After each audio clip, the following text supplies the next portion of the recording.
Hey y'all, this is AL Thick Madame, and this is the recap review for The Shy. So, this episode started where it left off last time, where Jake is talking to Gemma and she reveals to him that she's pregnant.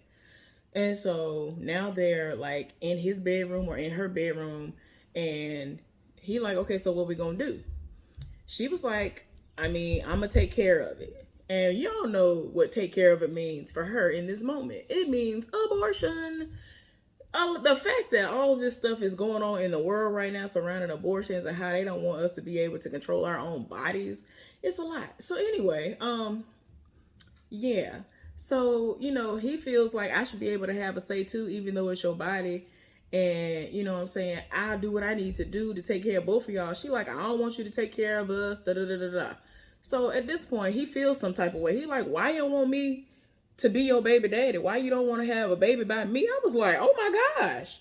I don't know why it hit like that for me. I was like, ooh, child. Cause I was like, please don't follow it up like, oh, do you wish that it was Kevin's baby or something because Kevin's smart? I was like, please don't do this. And I mean, he's smart too. I'm just saying, y'all know. So anyway, Keisha is over at Emmett's house and they talking and like breakfast is happening. This heifer cooking breakfast. This heifer is really acting like she is his wife. And I'm just like, girl, like they ain't even in a relationship as boyfriend and girlfriend. Like she's doing the absolute most. And I'm like, now ma'am, I did the most when I was somebody's girlfriend, when I was somebody's fiance. But she doing the most and they ain't even got no title. Like, I don't understand what is happening here. But anyway, so he over here listening to this D-Ray character over here, child. I can't. Um, with the semen retention and all that stuff. He has both of the earpod thing situations in his ear. I don't know what they are because I ain't got them. I have my own random stuff in my ear. So she's trying to figure out what he listening to because like all while she cooking and finishing up, he's so into it that while her back is turned, there's certain things being said and he's trying to ignore her because she looking scrumptious. She looking real good and chocolatey and whatnot. I'm just saying, it just is what it is. So it's tempting. So she come over there and ask him what he watching and listening to and all this other stuff. Can't hear her at first, and then he realized that she talking to him, and then he kind of was like nothing. And I'm like, really? So anyway, he was like, well, later on, I'm gonna be playing cards with the fellas, and that's like all the men that are on this show. His daddy, Victor, Shad, like all the guys are gonna be there pretty much. And so she was like, oh, I want to play. And so he was like, this is gonna be all guys. She was like, I don't care what you talk about, like I plan on being there. And she made it so she was gonna be there and we'll get there. So I'm like, okay girl, you're doing the most. We see Kevin and old girl, the girl that he knows from school, and she is actually into cosplay, y'all. I was like, wait a minute, not cosplay. Now I know I'm old, and I mean, I don't know how old is too old to be doing cosplay, but I don't think I see myself doing cosplay past a certain age. I want to at least get a couple of moments like that in my life under my belt before I get too old, but still. That's something I really want to do, y'all. And I mean, I used to be so nervous about it and I never did it. Of course, one of the reasons is because I'm fat. Even though they have characters that I can, you know, mimic or whatever, but I'm just like, yeah, no. I'm talking about some that look really good on somebody that look like me, like current me. Not even me losing weight, the weight loss me. I'm just saying. So anyway, the fact that she is creating something for herself and it's not her like doing Sailor Moon, Lily from Tekken, somebody's anime character, like she ain't doing none of that. The thing that she's going to, it's gonna be like a function where it's like a what is it? Child, a cosplay situation, and she is creating her own character. She's not doing it where it's going to be a situation where she's picking from one of the characters that I already named or something like that that's already out there. So you create your own character and your own superpower. Her superpower is that she can talk to the moon or something like that. So he was like, well, do you ever talk to the moon about me sometimes? And so she thought about it. She was like, yeah, sometimes. So, she wanted him to go with her. And right now he ain't here for it. He was like, that ain't really my thing. And I'm like, that is so fun. Y'all, I am so weird. Like, if I were to find listen, to me, it is so hard to find a dude that's into anime, that would be into cosplay, that is into playing the type of video games that I'm into playing, that lives for somebody that look like me, whether I've lost weight or not, like that live for me. They love my natural hair because I cut my hair off. My hair is no longer long. The guys that I attracted before are not the type of guys that I would attract now with my natural hair. So yeah, there's that. There are so many different factors. Like, I feel like that man is like almost non-existent. And when I say that, because I'm like, every now and again, I'll see dudes who are into all the stuff I'm into, and I'm like, you fine on top of that? What kind of unicorn situation is this? What kind of where y'all come from? What land do I have to go to in order to like accidentally drop something and happen upon y'all? So y'all can be like, ooh, I likes that. Like, okay, y'all, anyway, my bad. So move right along. We see Shad with the woman that he's been dating, and like they bayed up. And so he is admiring his own self in the mirror real hard because she, I guess, treated him to a spa session. So he's never done that before. And he's very shocked about it. And he was like, wow, I can't believe this. He's amazed by how his skin feels because sea moss is incorporated in it. I mean, I'm trying to tell y'all need to get some sea moss in your life. Y'all need to get some sea moss in your life. Like, put it on the inside of your body and on your skin. I have a black-owned product that when I'm really doing what I'm supposed to do to my skin, I apply it at the end of the routine. And it has sea moss in it. It's an alkaline type of a lotion. And you can use it as a lotion and all this other stuff. Like, yeah, it's everything. Eventually, I'm going to do a black-owned business spotlight on them, because I bought several things that I love and I use every day from them. But anyway, but yeah, he is so amazed. And she had to tell him, you deserve to be treated well too. Like, it's not just all about the woman being treated well and spoiled and all this other stuff. And so he was like, I never seen it that way before. It just always seemed like I had to be the one to do all this stuff. So she was like, no, you deserve it too. And I just love y'all. I love it. You know what I'm saying? Okay, I understand that Jason Weaver, who is the person that's playing the character of Shad, I understand this man had been an actor since he was a child. Started out as a child actor, and I 100% get that. But he really is. He doing it for me as this character because I was determined not to be here for him, because he came out of prison on one. So I was just like, sir, get up out this house and some more at this point. But they are hot and heavy. He was like, I know it's not been that long or whatever. I know it's just been like a couple of weeks or whatever, but I love you. And she said she loves him as well. I was like, wait a minute. This scene, it's all of the melanin for me. Look at all of the chocolate in this. Look at the chocolate. Okay, y'all, my bad. And then they sealed it with a kiss. It was so beautiful. I was so here for it. So we end up seeing all the crooks. We saw all the crooks gathered in the room together. You know, Rosalind, Douda, Quentin, and Tracy's dumb behind. And so Rosalind is like, look, some stuff is going down. A lot of people, of course, the community is grateful that the police aren't around and y'all have been able to do what y'all have been able to do without the police presence. But packages have been getting stolen and we need to do something about that. And so they trying to figure out, okay, what y'all want us to do about what they're supposed to do for us. I don't understand what the problem is. So Quentin gonna say, you know what I'm saying?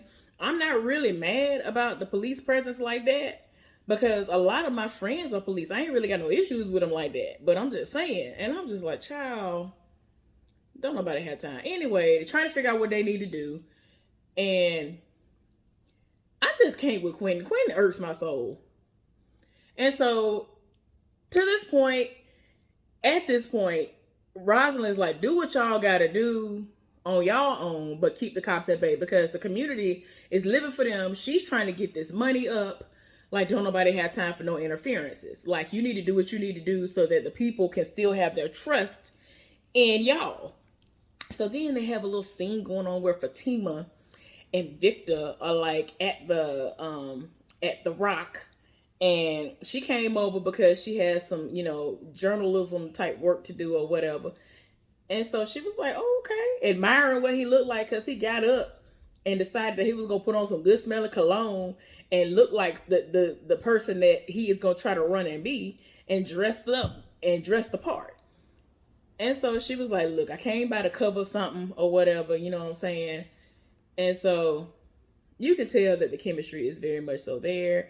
And so at this point, he was like, you want to get out of here? And so she was like,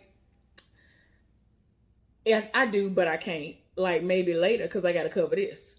So they're going to end up leaving out later on. But while they're having small talk before she is getting back to what she is actually there to do, she wants to know, like, what's going on with old girl, the woman that, you are in all these pictures with. And so he was like, it is what it is. Like, she's very thorough. And so she was like, yeah, I can tell, because she followed up with her. She's being very professional about this, even though they aren't a couple. Y'all know that, what's the heifer's name, was laid up with her.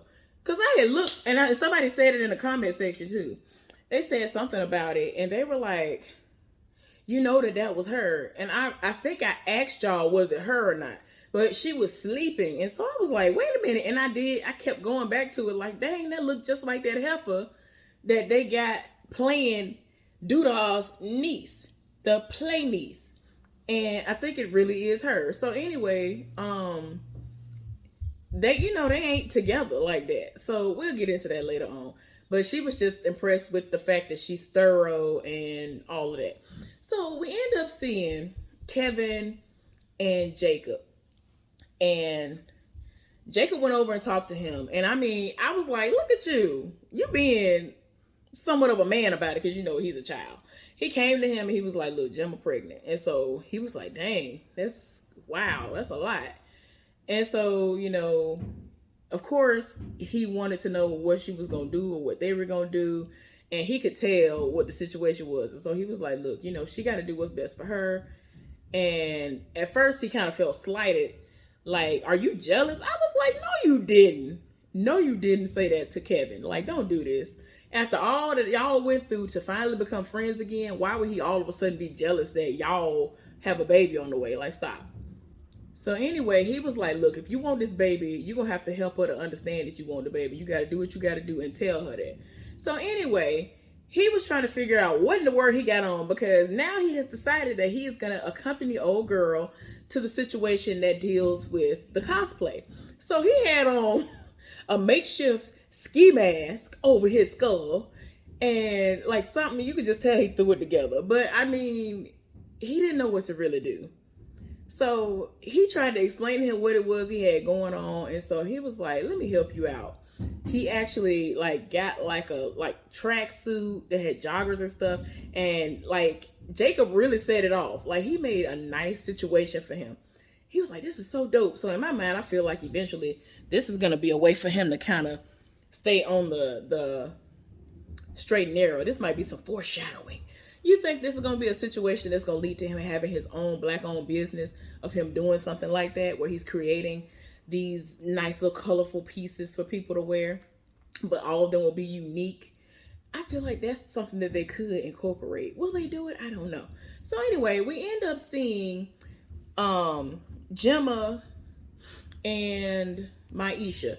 And this is the time where people are applying to schools, trying to figure out what they want to do, getting these information packets. And so now she walking around trying to figure out, what she want to do. And I'm like, not you having on a Hillman grass shirt, like, child. But it's like, didn't you just say you don't even want to go to school no more? Like, what is going on? So now she's being indecisive because she's pregnant. So now it's like, oh, maybe I do need to go to school. I feel like it's what the thought process is. So Maisha saw what the heifer was going through and was like, okay, what's going on? And she was like, I'm thinking of getting rid of the baby. And Jacob and his feelings. And so, now, she was like, I understand that he'll get over it. I was like, Maisha, no. No, but anyway, they had a moment, but I feel like Maisha is only coming from a place of what she's seen with her mama having all these kids, and it just seems like a burden and not a blessing in any type of way. And so ultimately, it's gonna be up to her to decide what she's gonna do. She's still early on, and she can decide what she want to do. Tell me why that man, that boy who been doing the most this entire season, that sat up here and came inside of Smokey's and trying to rob it. Emmett over here shook. Shad just so happened to be at the table, called this fool's name, and told him that he needed to put the gun down, asked him what was he doing. He was able to unarm him. And then he told him to sit down. I was like, how you gonna tell him to come and sit down in the establishment that he just tried to rob? Oh, okay. Y'all know this was the dude who did the most to Victor and all that. Like, he been giving them like a run around the whole city doing the most. A troubled teen, the dude that's been smoking with Papa. So anyway, he talking to him. So he done made the boy sit down at the table. He had the audacity. And it is like I knew it was going to happen, but it's like I'm conflicted. Like, I hate when people try you, but it's like they need help. But anyway, he done rolled up. He was like, man, can you get him some food or something? He was like, man, no, he just tried to rob me. He was like, I understand that. Like, please, I think he ain't got nowhere to go. Like, he going through it. So then he was like, I guess I can get him a bucket of chicken or something. So he ended up talking to him, sitting down having a one-on-one with him. And he was trying to understand what he had going on and how has he been making a living. He was like, I've been robbing folks for packages and selling them and basically pawning the stuff that's in the packages so that he can get money. And that's what he's doing to survive. And he pretty much ain't got nowhere to live. He pretty much homeless. And so Shad is trying to explain to him, like, you don't need to live like that. You need to get a job. I'm going to help you find a job and all this other stuff. And so, like, you could tell that he's really broken. He don't feel like anything is going to really come of it. And so Shad is trying to help him to understand that, like, look, I'm here for you. I done been there. You know my story. Like, I need to talk to you and tell you about what's going on. I already told y'all that Jake did what he did for the cosplay situation. So then we end up seeing Jacob. Y'all know we're talking about Jacob Lattimore, who is Kenny Lattimore's nephew, who is also the same person, Emmett. Anyway, I hate when I do that. But Emmett then got home in his feelings and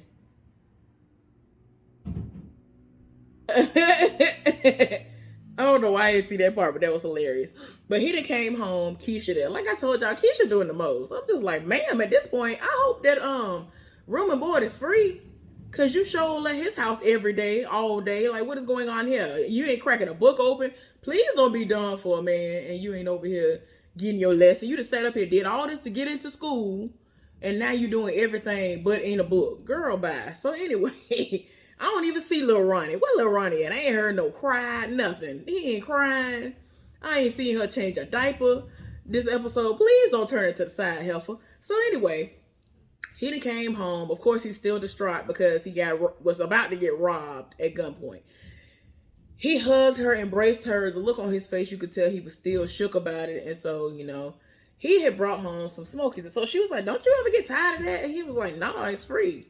So she was like, yeah, no, go ahead, take a shower, and I'll whip up something for you. So he took a long shower. This heifer created a whole entire meal for a family by the time he got out the shower. So he came out shocked and surprised, like, wait a minute. So she looking at him like he a snack because he came out in nothing but a towel. And I'm like, Lord, everybody got to stop. Like, I don't understand why y'all keep glorifying this toxic foolishness. I understand people can be reformed, but I'm sick and tired of him. Like, I'm tired. Anyway, like, y'all already know they gonna be together, and then Darnell and his mama is gonna be together. I'm just tired, and that's the connection too. Like, the toxicity. So I guess everything was over with the function, and Victor took Fatima out to eat, and so they're talking, and she was trying to talk to him about his image. Because, of course, he's trying to do what he's doing. So he was like, are we still off the record? And so she was like, yeah. So he was like, my numbers are growing on social media and whatever. So she is concerned with, of course they are. Of course your numbers are skyrocketing. People love to see a cisgendered woman with a man. looking like y'all had this happy situation going on. And so she basically read him a little bit and was like, when was the last time that you were with a cisgendered woman? Like, what is we talking about? And he was like, well, doesn't it count that I'm with a transgendered woman? That's a woman too, right? And so she was like, yes, it is. But at the same time, you can't sit up here. Okay, y'all, sorry about that. I got cut off and didn't even realize it until I was in the middle of talking. And I was like, wait a minute, something seemed different about the screen. Luckily, I wasn't talking much longer after that. So anyway, Trig, Victor, whatever his name is, Victor. Victor is talking to Fatima, and she was just like, when was the last time you were with a cisgendered woman? And he was quiet. He was mute. Like, have you ever been? Like, or have you just always been trans attracted? Like, what is going on?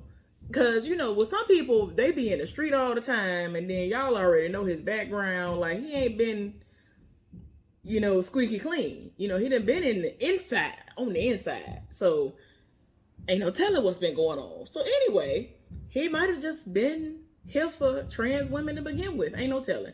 So she was like, you have to be able to say out loud that you live for trans women. Otherwise, you are basically keeping it on the hush and erasing us.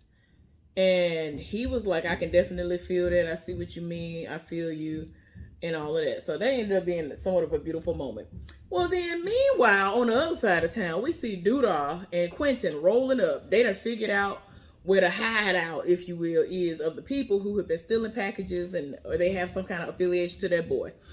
And they done rolled up. I'm talking about kids, like their children are there and everything, over here playing with toys that have probably been stolen. And so when they see them, they trying to figure out what they doing there. And then they rolled up on them and they tried to talk to them civilly. And then one of them pulled a gun out on them. And I was like, oh no, please don't do this. Like, you do not know who this is, apparently. So anyway, it's also like, who are y'all? And I was like, can we talk to you in your office? Well, he tried to tell them, I'm going to need for y'all to cut me in on this deal for y'all to keep on doing what y'all doing with the stealing of the packages. I need 20 or 25% of the profits.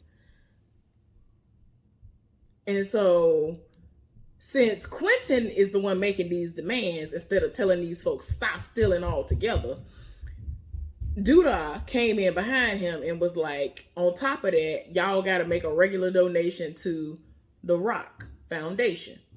So then he gonna go outside, tell my son, what you got going on? Like, what was this? What was that? And so he was like, what you mean? I ain't do nothing for free. I was like, no, Quentin, don't do it. And I'm like, you know, Quentin is a G. Like, he literally is a G. He's an OG. What are we talking about? Why would you think he would just listen to his baby mama and just be like, oh, I'm going to go do this because you told me to do it. Let me go jump and do what you told me to do. You know, it's going to be something in it for him. So what you thought you was doing? And then he going to read Doodah because he was like, you need to be quicker on the draw, because he did have to pull his gun out and set it off, because he was like, I almost had to kill that man with my bare hands. I was like, no, Quentin, no.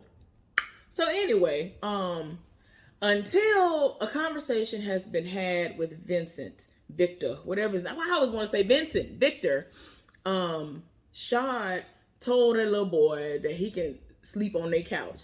And I'm like, you ain't even call him, like, you know you wrong. So anyway, he was like, look, I'm trying to help you. And that's why. Because he really trying to figure out, like, why every time I look up, you trying to help?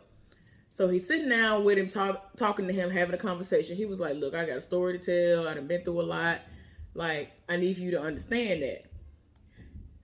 And so he was like, I have dreams. And so he's asking him, what are his dreams? And so he was like, well, I don't know.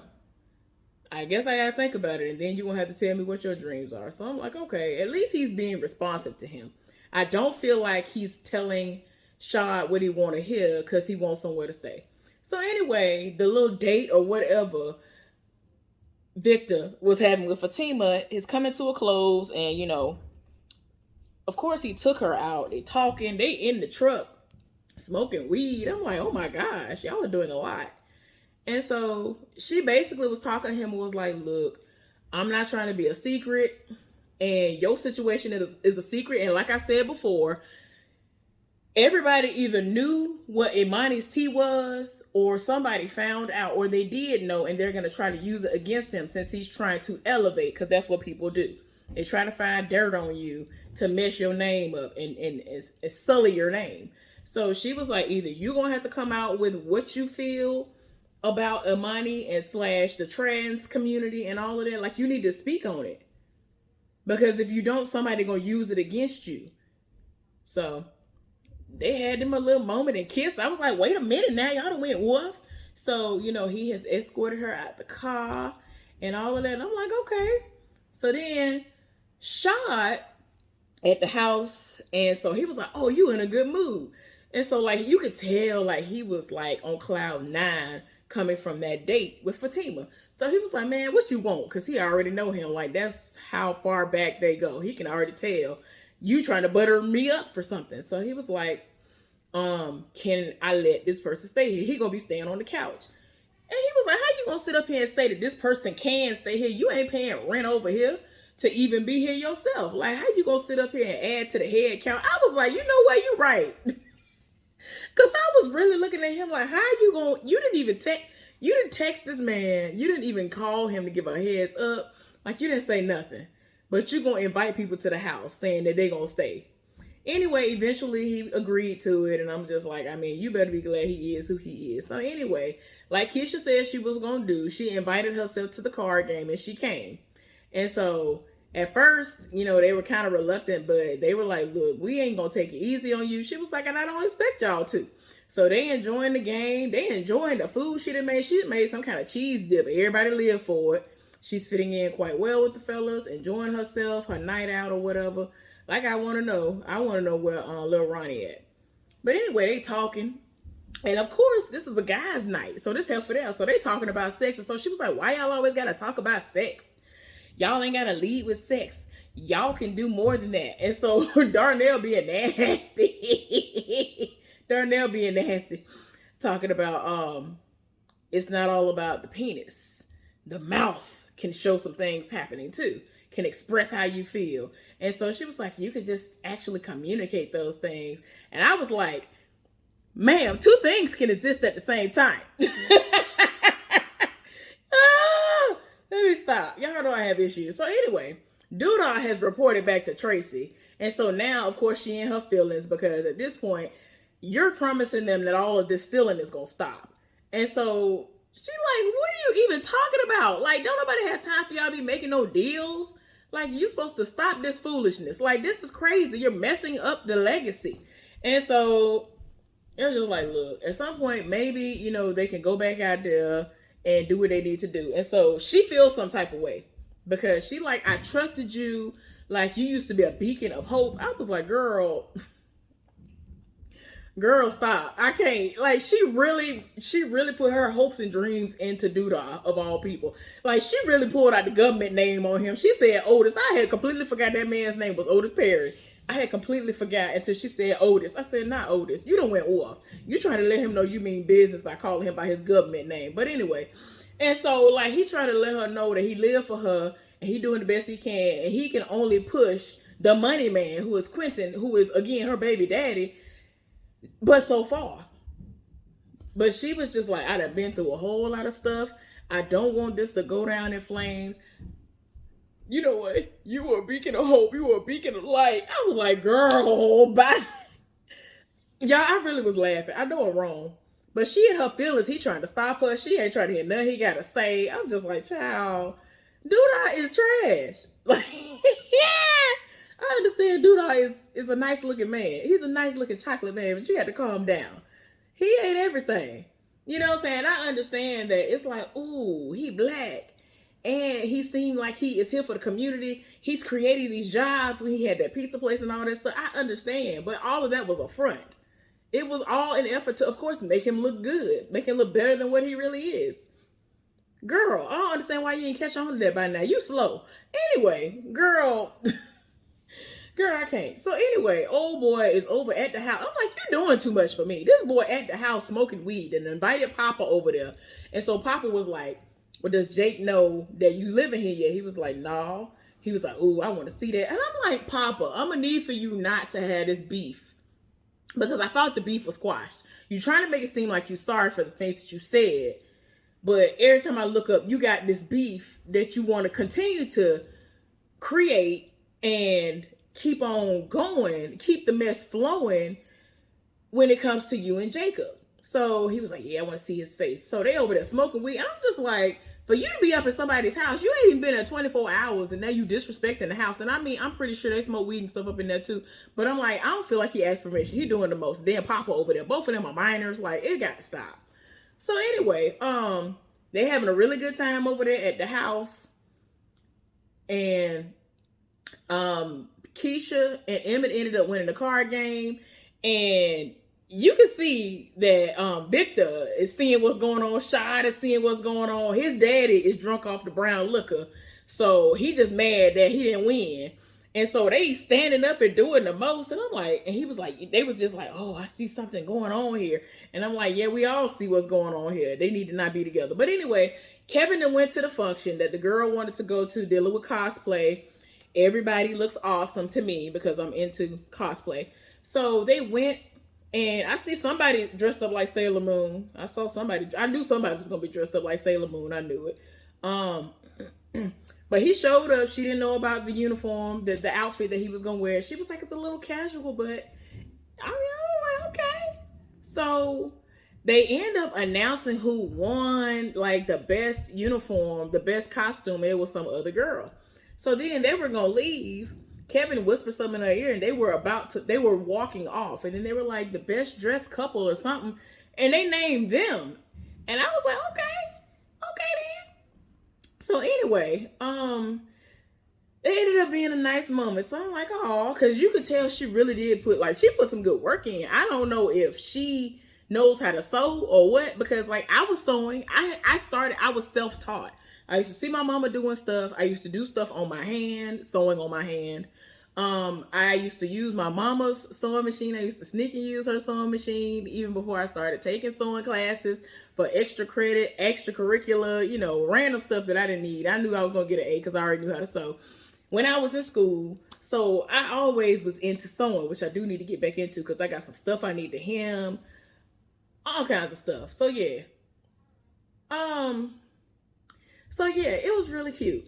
So anyway, I really want to know if she's into it because all we saw was her put the stuff on. Y'all, anyway, back to the card game. The card game over with. So now here comes we just talking about random stuff. They want to talk about the fact that he on this semen retention situation, and he was like, I think Shad knew about who he was. And so his daddy was like, who is Master, whatever he go by on here, the D-Ray dude. And so he was like, oh, he was like, what, he on Facebook? And they were like, Facebook? And they laughing at him because y'all know they love trying to come for Facebook because, I mean, a lot of people wanted to come for Facebook because only people who were in school could actually be on Facebook initially. So I'm just like, I feel like some people are still hating from that place, but now it's open to everybody. So what you mad for? But yeah, I understand that it is older. But I'm like, it's not as old as some of the other things that are now dinosaurs and gone and extinct. So calm down, simmer down. Y'all got to calm down. But he was like, nah, he's on Instagram, whatever. And y'all know it's about the semen retention. And he trying to make it seem like he has all this good clarity and stuff now, whatever. So anyway, Jacob and Gemma have broke the news to her daddy. And I'm like, you done told everybody but your brother. Oh my gosh. So he's trying to figure out what she want to do. And of course he's upset. And so he was like, I know it's your body and it's going to be your decision, but you need to figure out what you want to do because either way you go, it's going to change your life forever, which is true. I forgot to mention that when she was talking to Maisha, she was talking to Maisha. And so Maisha was like, Jacob will be all right. Whatever you decide, he'll be all right. And so Gemma was like, but will I be? And I was like, that's a word. Because I know people to this day who've had abortions. Like when we were in school, they had so much trouble trying to conceive. because they were out here fighting bopping. I mean, it's just the truth. That's what it was that they was doing. And they had really, really terrible trouble trying to conceive because they were just like, oh no. And they just felt like, oh, let me drop a couple of $100 on this abortion. And that was it. Like, they was just popping abortions like crazy. Child, one person back home, I think she's low-key related to us in some kind of way. But anyway, this heifer stayed getting an abortion. It ain't made no sense. I'm like, ma'am, won't you stop? Use a condom. What is going on? Child, I'm surprised she ain't got no STDs. Like, I'm like, ma'am. But anyway, so we don't know what she's gonna decide right now, but it is what it is. So everybody is finally leaving the house, and Keisha and Emmett have a little moment. Shad in the bathroom, looking at himself, admiring his skin yet again. Papa and that boy are high. Victor in his feelings because he did tell Fatima that, you know, it's lonely because he wakes up alone. And she was like, yeah, I know the feeling. I wake up alone too. And so he ended up texting her, good night, Fatima. And I'm like, oh, that was cute. So then eventually Jake come home. He barely stepped foot in the door and he see old boy. He looking like, wait a minute, had to do a double take. He was like, man, what the F you doing here? They about to fight. It was so bad that he was loud enough that Trig got up out of bed. I'm sorry, Trig. I just got to say Trig. Trig had to raise up, right? He raised up out of bed so quick. It was like, oh no. Shad had to come in there and separate them. He was like, look, he gonna be here. We ain't get a chance to tell you about it yet, but he just need a place to stay for a little while. And so he in his feelings. He already in his feelings about this baby that he don't know whether or not this heifer gonna give it up or what. So it is what it is. Papa's so high, he doing the most. He's just like, yeah, this is a great thing that y'all doing, taking in this wayward child. And so Shad was like, take your goofy behind home. And I was like, ah. And y'all know, I don't know if y'all get the reference, but I think that goofy, people calling people a goofy is a thing that they say in Chicago. But anyway, yeah, Jake is in his room in his feelings, like a lot going on. And so Kevin is at the function still, having fun with this girl. And hopefully they last. Like, he seems to really be enjoying her space. Since he said that ain't his lane, that ain't what he into. So now we see the foolishness going down, which is Keisha and Emmett, they talking, and the chemistry is happening, the sexual energy is flowing, and despite everything he been trying to teach himself, he over here busting it wide open. And I'm just like, child, please stop. Like, what? And I'm looking at Keisha like, oh, so you just want pregnancy? Oh, okay. I ain't see no condom in sight. Like, you end up pregnant, then what? Of course, he gonna be here for it, even though he already got too many kids to count. But this gonna be the second child y'all have. So before that even happened, I don't even know how to pronounce her name. Mui Long. I don't know. That yours, mine, ours. I can do this for hours. Sit and talk for you for hours. Whatever. That song came on. She was like, oh my gosh, I still love this song. So I guess that set the mood and they started having sex. I was like, child, y'all doing the most. But she done busted wide open. I was like, girl, bye. Girl, bye. Anyway, that was the episode. Hopefully y'all enjoyed this foolishness. Thumbs up this video for me if you liked it. Subscribe to my channel if you have not done so. Let's talk about this episode down in the comment section because I'm sick and tired. I'm sick and tired of all of these toxic relationships that shouldn't have been. Like, both his mama and her were in amazing relationships, and they were like, oh no, let me go back to the toxic foolishness that I once knew. Anyway, y'all, I'm gone. I'll see y'all later. Have a good day. Bye.